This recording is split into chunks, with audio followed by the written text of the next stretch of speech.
A number of pregnancies in Missouri are ending in tragedy. Missouri comes in near the worst in maternal mortality rates, ranked 42nd.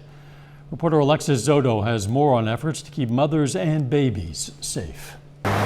Inside Jama Birth Center in Ferguson, they are working to improve the maternal mortality rate in Missouri. A lot of it has to do with access to care, but also when you think about the racial disparities, a lot of times Black and Indigenous people, they aren't getting the proper education and information about what's happening with their bodies, and so they may go home, they don't have support, and they don't understand the changes that their bodies are going through, and they have a newborn baby. According to the latest statistics from the state, there are 39 deaths for every 100,000 births. 82% of those deaths were preventable. Bianca Salas with March of Dimes will drive to Jefferson City to ask lawmakers to pass legislation that could make a difference. This includes Senate Bill 698, which calls to expand Medicaid from 60 days to a full year after a woman gives birth. 13 years ago, I was pregnant with her and I was on Medicaid.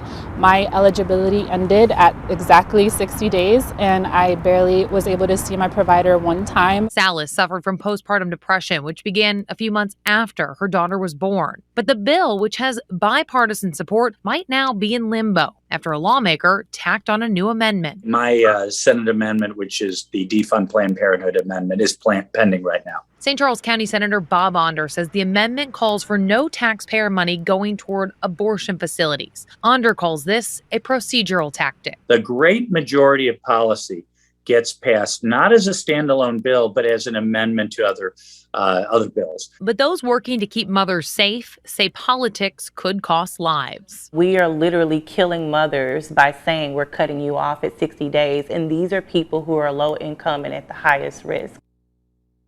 Again, that was Alexis Zoto reporting.